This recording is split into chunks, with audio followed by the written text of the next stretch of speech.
Welcome to H Maxwell education. My name is Rajkumari. आज हम 12th class की geography करेंगे और ये हमारा 6th चैप्टर है। आप इस चैनल को सब्सक्राइब करके बेल आइकन पर क्लिक कर दीजिए ताकि आने वाली वीडियो की नोटिफिकेशन आपको मिल जाए और आप उस वीडियो को अच्छे से देख सके और समझ सके। तो अब हम अपना टॉपिक शुरू करते हैं। इस चैप्टर का नाम है द्वितीयक क्रियाएं। तो द्वितीयक क्रियाएं क्या होती है? तो प्रकृति में पाए जाने वाले कच्चे माल का रूप बदलकर उसे मूल्यवान बनाना ही द्वितीयक क्रियाएं होती है। मतलब इसे हम ऐसे समझ सकते हैं कि प्रकृति से जब कच्चा माल जैसे कि कपास प्राप्त होता है तो उससे तंतु बनाया जाता है, तंतु यानी धागा, और धागे से वस्त्र बनाया जाता है। तो प्रकृति से तो कच्चा माल प्राप्त हुआ कपास, लेकिन इसका लोग इस्तेमाल ज़्यादा नहीं कर पाएंगे।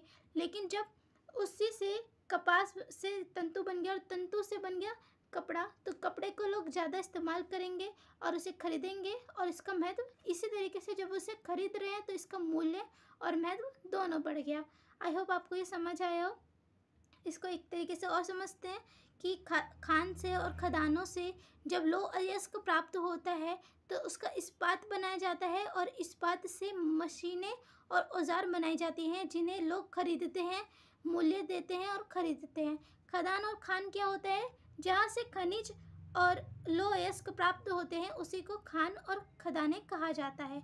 तो लोग जब मशीनों को और औजारों को खरीद रहे हैं तो विनिर्माण के द्वारा, जब द्वितीयक क्रिया के द्वारा मशीनों को औजारों को लोग खरीद रहे हैं तो उसका मूल्य भी बढ़ रहा है और उसका महत्व भी बढ़ रहा है। इसी को कहते हैं द्वितीयक क्रिया।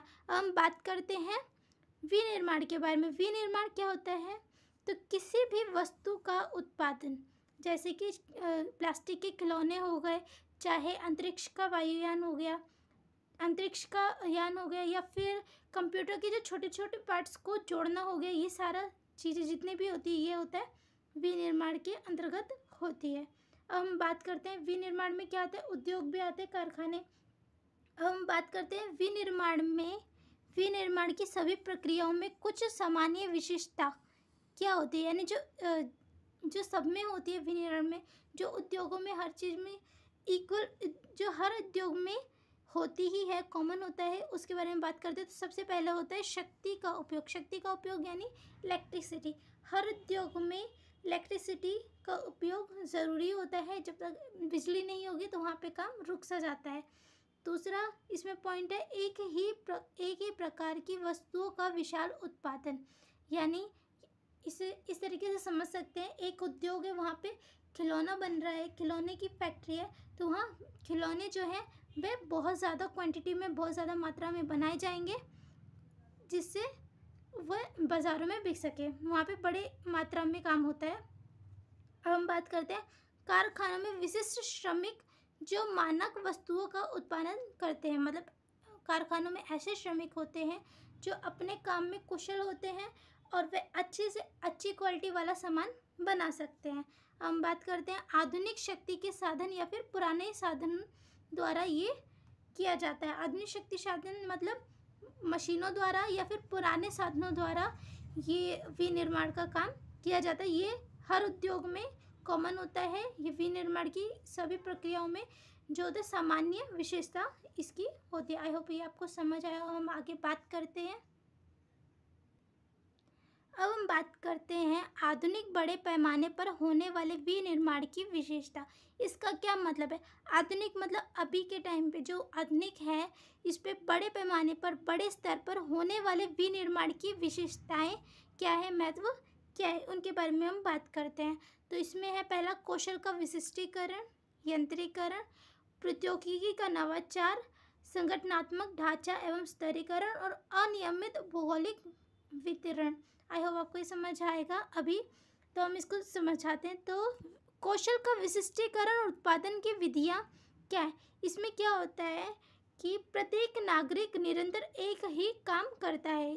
जैसे कि इसको एक तरीके से समझ सकते हैं, जब लोग शिल्प द्वारा, मतलब लोग जब हाथों से किसी कारखाने में काम करते हैं तो उनका जो श्रम जो होता है वो ज़्यादा लगता है, लागत भी ज़्यादा लगती है, और उसके अतिरिक्त जितना भी उसमें उत्पादन होता है वो ऑर्डर पे किया जाता है। जितना उनको आदेश होता है उतना ही वह उत्पादन करते हैं। लेकिन जब वही काम फैक्ट्रियों में होता है, जब वही काम उद्योगों में होता है, तो वहाँ पर जो श्रम होता है वह कम लगता है और जो उत्पादन जो होता है वह आदेशानुसार होता तो है, पर वह ज़्यादा क्वांटिटी में, ज़्यादा मात्रा में होता है और उसमें श्रम भी कम लगता है।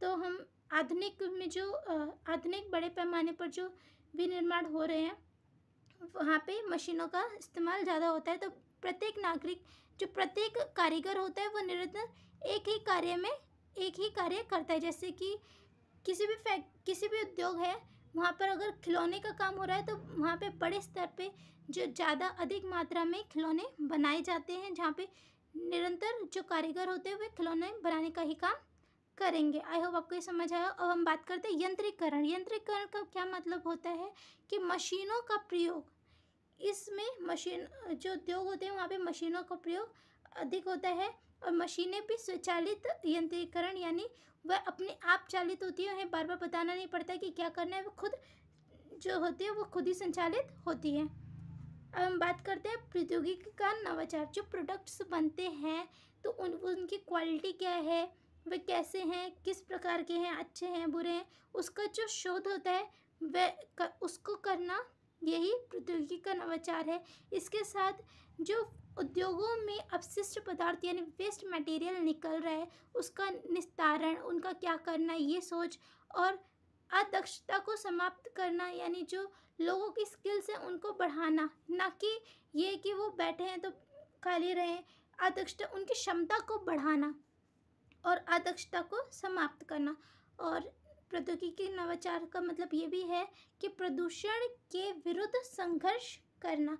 मतलब जो नई जो सोच है, ये नहीं है कि खाली उद्योग को खड़ा कर दिया है, नहीं, उसमें ये भी है कि वहाँ पे जो प्रोडक्ट्स बन रहे हैं उनकी क्वालिटी को देखना और उद्योग से निकलने वाले अपशिष्ट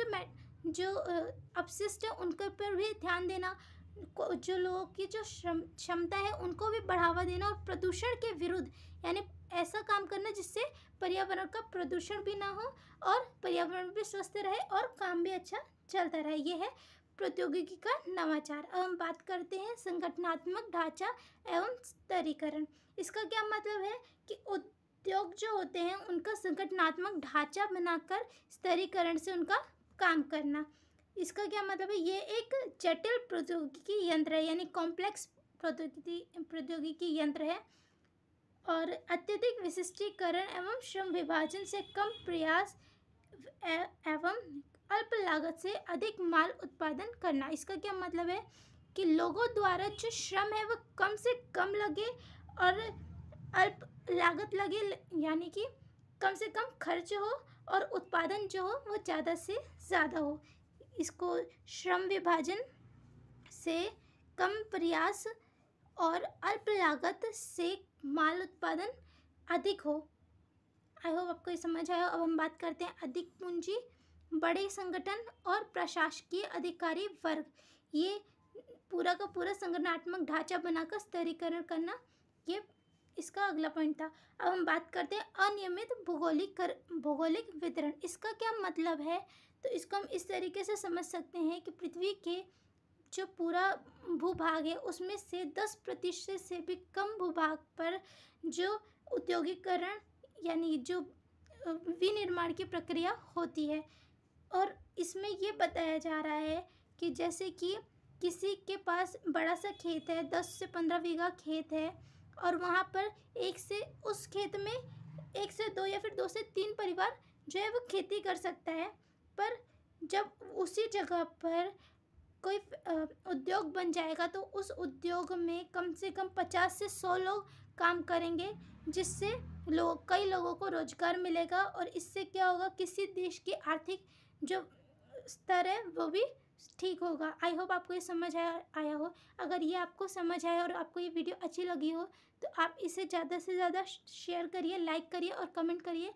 आप इस चैनल को सब्सक्राइब करके बेल आइकन पर क्लिक कर दीजिए ताकि आने वाली वीडियो की नोटिफिकेशन आपको मिल जाए। Thanks for watching this video.